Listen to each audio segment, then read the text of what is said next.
The boutique smelled faintly of roses and new fabric. Racks of satin and lace glimmered under soft lights, and for a moment, I thought this was exactly how a bride was supposed to feel, wrapped in a dream. My wedding was just 2 days away. Every step I took toward the fitting room made my heart flutter with a mix of nerves and joy. I had been imagining this moment since I was a little girl, slipping into the dress that would make me a bride, the one that would make Justin's eyes soften with love when he saw me walking down the aisle. My parents had spared no expense. Everything was perfect. Or so I thought. "Good afternoon, Susan," the boutique manager greeted me, her hands folded neatly. "Your fiancé is already here. He insisted on picking up the dress for you, but we told him tradition says the groom shouldn't see it." She chuckled politely. My brows knit together. "Justin's here?" "Yes, in the back. He said he wanted to surprise you." A small smile tugged at my lips. Maybe he was being romantic, I thought. Maybe he wanted to see me in the dress before anyone else did. That was so like him, impulsive, confident, always bending rules for charm's sake. I adjusted the strap of my purse, my heels clicking against the polished floor as I walked toward the fitting rooms. I should have known. I pushed open the door, expecting a sweet surprise.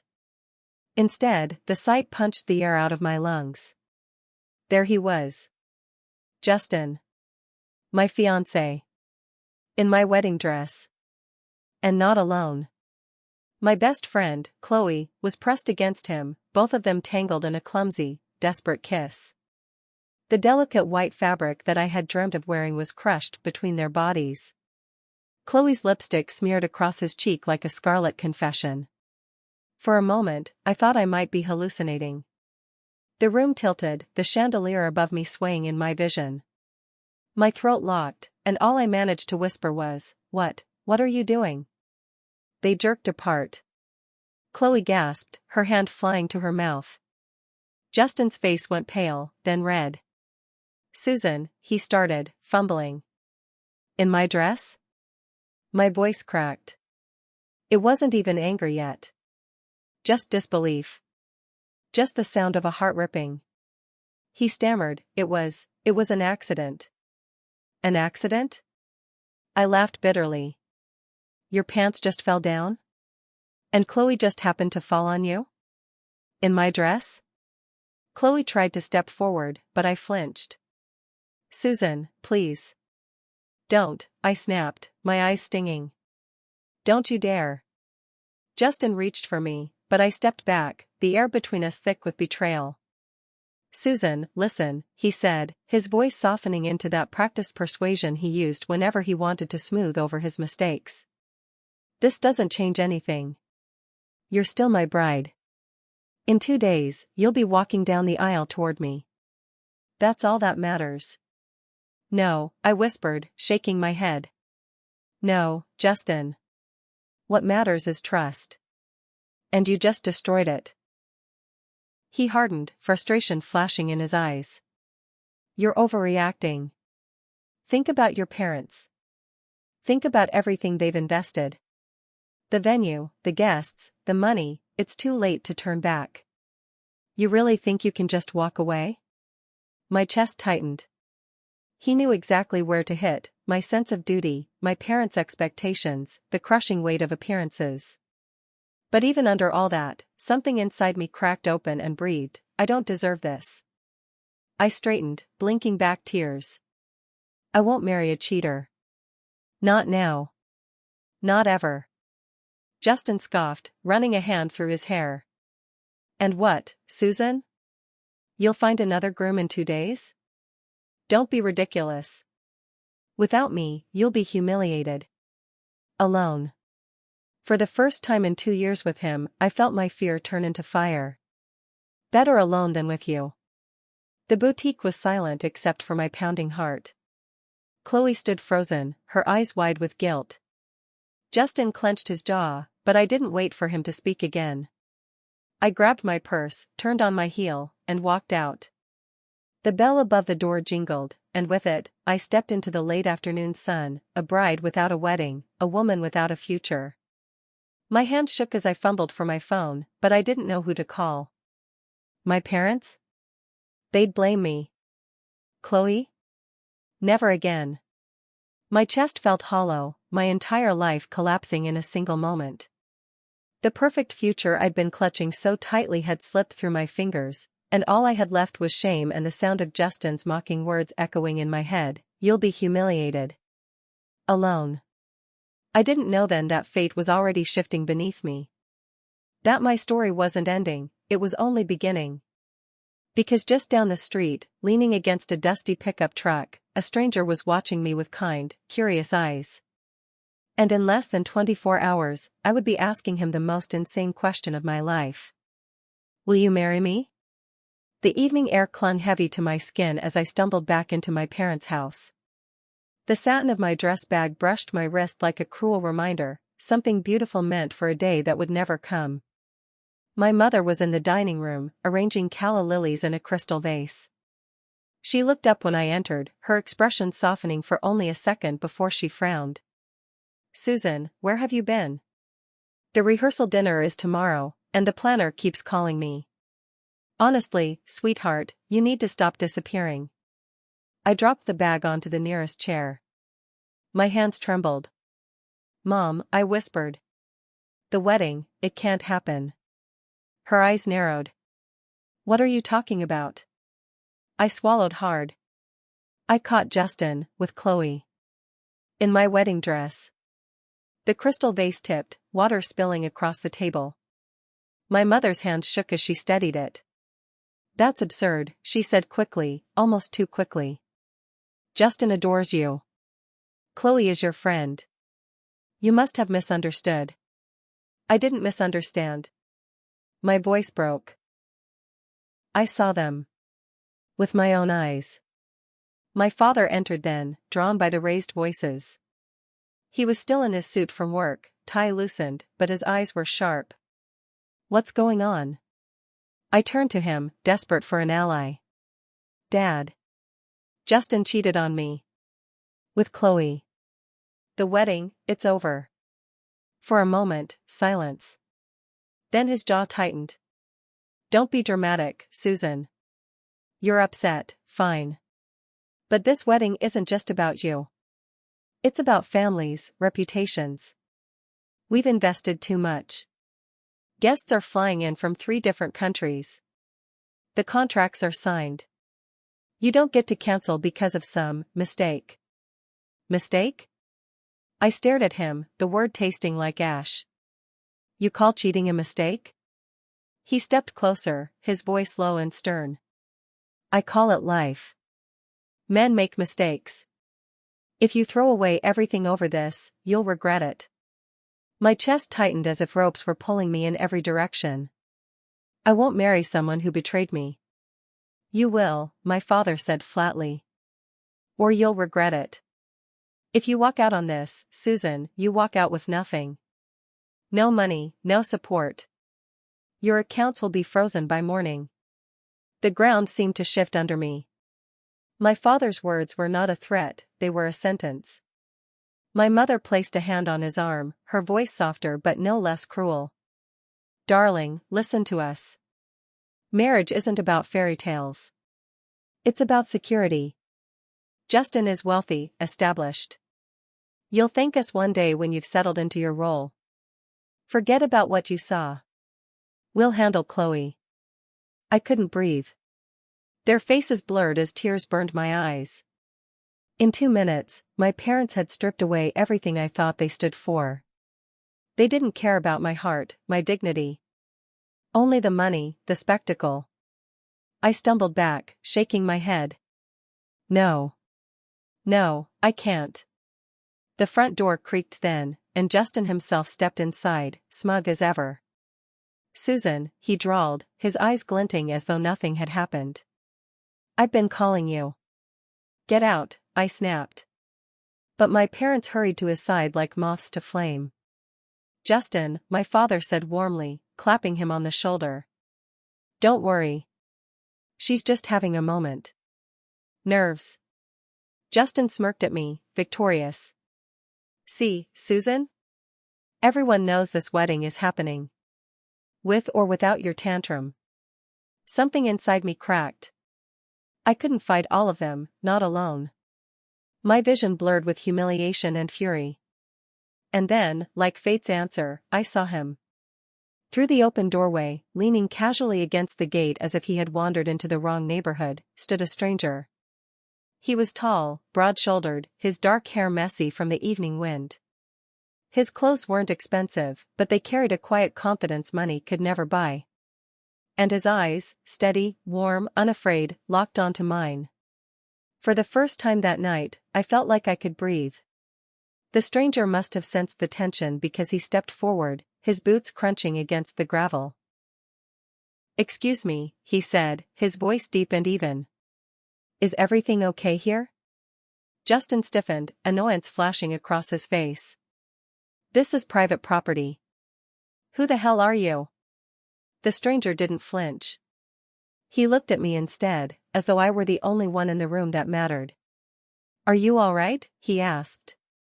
That simple question nearly undid me. No one else had asked, not my parents, not Justin. Only this stranger.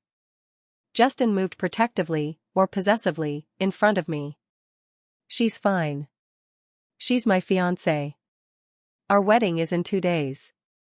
The stranger tilted his head, his gaze unwavering. "She doesn't look fine to me." Something in his tone, calm, unyielding, made Justin bristle. "Back off before I—" "Before you what?" the man asked, his voice dropping lower. "Hurt her again?" My breath caught. Again? He didn't know the story, but somehow he had pierced straight through. My father raised his voice, trying to regain control. "Sir, whoever you are, this is none of your business. My daughter is marrying Justin, and that's final." The stranger finally spoke his name. "Ajit," he said simply. "And with all due respect, sir, maybe your daughter should decide that for herself." Silence fell. The audacity of his words hit like a thunderclap. Justin's face twisted with rage, but I felt something ignite inside me. A tiny spark of defiance. My lips trembled. And then, before I could lose my nerve, I turned to Ajit. "Marry me." The words hung in the air, reckless and wild. My parents gasped. Justin's jaw dropped. Even Ajit blinked in surprise. "Excuse me?" he asked carefully. My hands shook, but I forced the words out. "Marry me. Today. Right now. If you do, I'll pay you $100,000. Cash, by tonight." Justin burst out laughing, cruel and sharp. "You've lost your mind, Susan. You think some random drifter will marry you just like that?" Ajit didn't laugh. His eyes studied me, steady and searching, as if weighing something deeper than money. "Why?" he asked softly. "Because I'd rather marry a stranger," I whispered, "than a cheater. Because I need to get away from him. From all of this." My voice cracked. "Please." The world seemed to hold its breath. Then, slowly, Ajit smiled.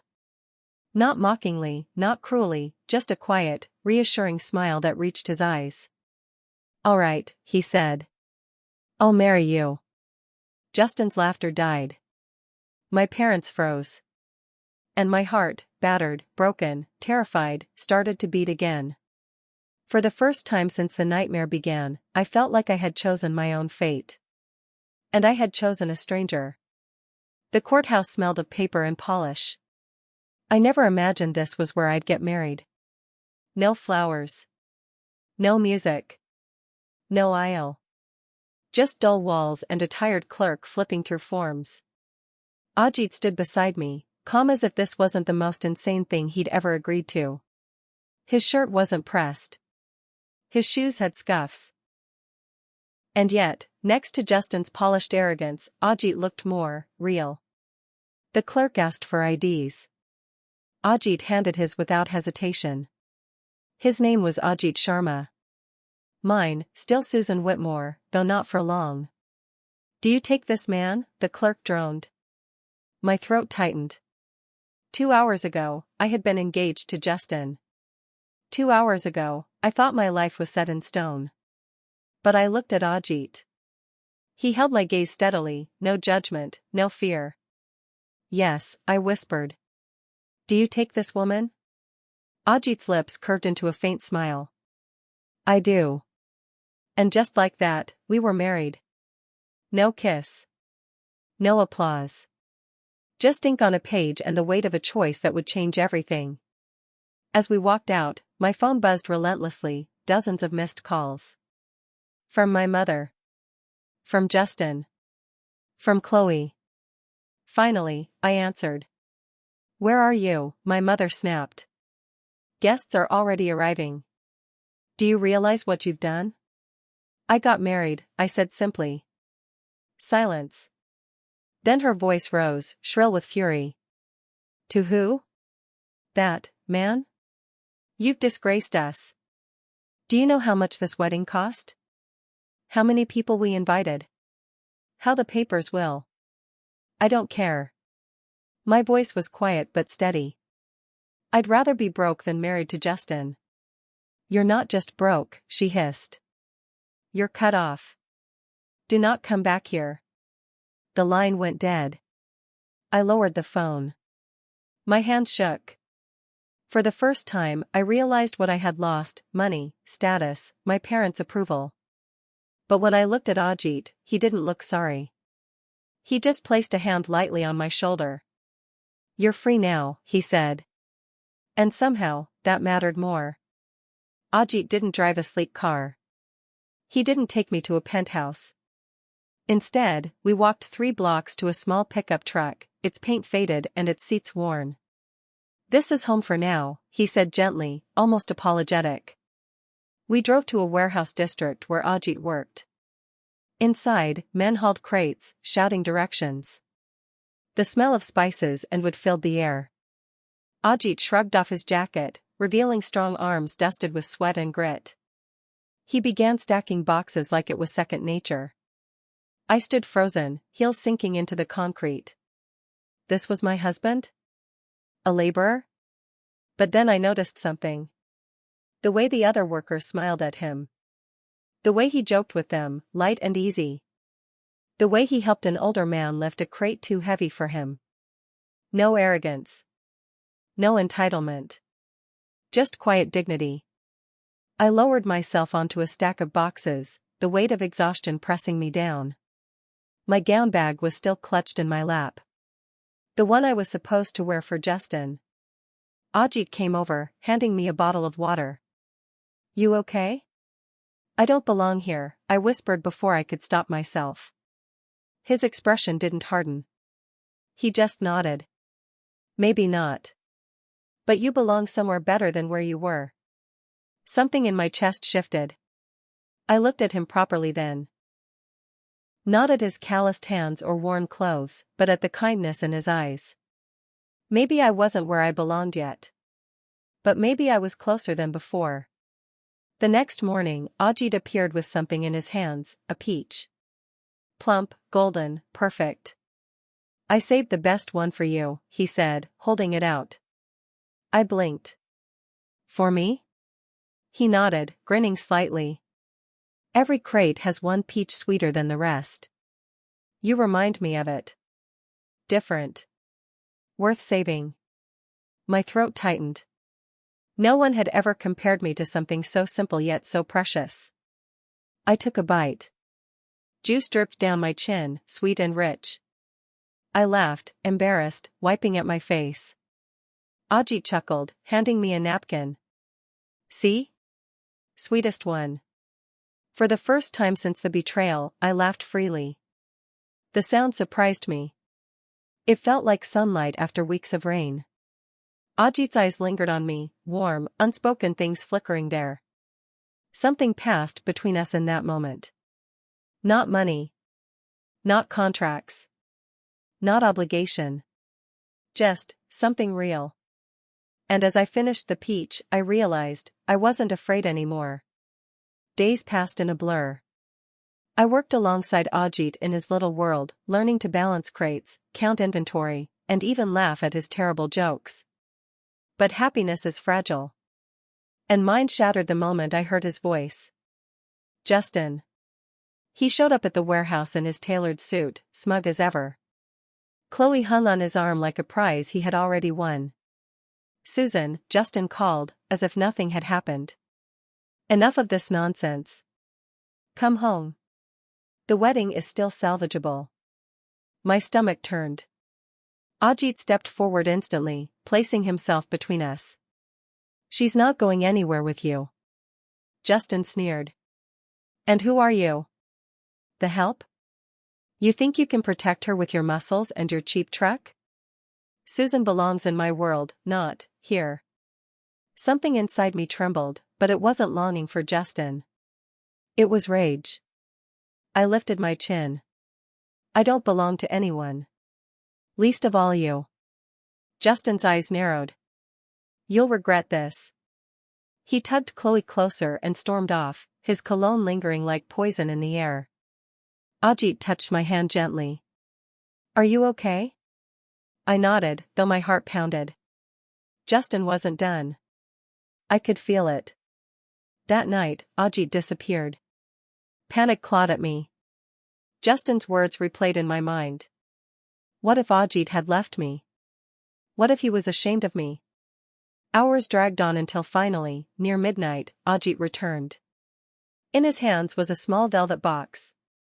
I was looking for this, he said softly. Inside lay a delicate ring, not flashy like Justin's diamond, but elegant, a single sapphire that gleamed like the night sky. I stared, breathless. Ajit, why? He shifted awkwardly. Because if we're married, you deserve more than paperwork. You deserve something beautiful. Something real. Tears pricked my eyes. But how could you afford? He shook his head. Doesn't matter. All that matters is, you. My throat tightened. He wasn't buying me. He wasn't trapping me. He was giving, not taking. It was the first time in my life I understood what love could be. The next morning, Justin returned, angrier this time. My parents were with him. Susan, this has gone far enough, my father barked. You're coming home. We'll annul this farce. You'll marry Justin. It's for the best. I looked at my parents, the ones who had raised me but never listened to me. Then at Justin, who had betrayed me without remorse. And finally at Ajit, who stood silently, eyes steady, as if telling me, choose what makes you free. My heart pounded. I've made my choice, I said. My voice didn't waver. I'm staying with Ajit. The silence that followed was deafening. Justin laughed coldly. With him? A man with nothing? Ajit finally spoke, his voice calm but firm. I have nothing? Look again. He pulled out his phone, showing photos of a bustling restaurant, customers smiling, plates of food glowing with color. I own it, he said simply. Those crates you mocked? They're mine. I built it from nothing. I provide for dozens of families. My parents' jaws dropped. Justin's smugness faltered. But all I could do was stare at Ajit. He hadn't told me. Not because he wanted to impress me, but because it didn't matter to him. And in that moment, I realized, he truly had everything that mattered. And I had found where I belonged. The air outside the warehouse was cool, sharp with the scent of rain. My parents stood stiff, silent. Justin muttered curses under his breath, but none of it mattered anymore. Because I had chosen. Ajit stepped closer, his hand brushing mine, steadying me. You don't have to explain yourself to them, he whispered. For the first time in my life, I believed it. I turned to my parents. You always taught me to follow the rules. To do what looks right. But look where that led me, into the arms of a liar. My eyes flicked to Justin, who glared back. I straightened my shoulders. I won't let money, or shame, or fear decide my life anymore. I'd rather be poor and free with Ajit than rich and trapped with Justin. My mother gasped softly. My father opened his mouth to argue, but I lifted a hand. I'm done. And then, without waiting for permission, I slipped my fingers into Ajit's. He smiled. Not the smile of a man who had won, but the smile of someone who finally felt seen. Justin scoffed, throwing his hands up. Fine. Enjoy your little fantasy.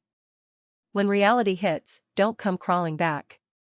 He stormed off, Chloe clinging to him like a shadow. My parents followed, muttering about disappointment and shame. The sound of their footsteps faded, leaving only silence, and the steady beat of Ajit's heart beside me. He looked down at me. You sure about this? My world isn't glamorous. It's messy, loud, full of work. I laughed through tears. That's life, Ajit. That's real. And it's all I want. He reached into his pocket, pulling out the sapphire ring. With a trembling hand, he slid it onto my finger. It fit perfectly. Then, he whispered, let's start over.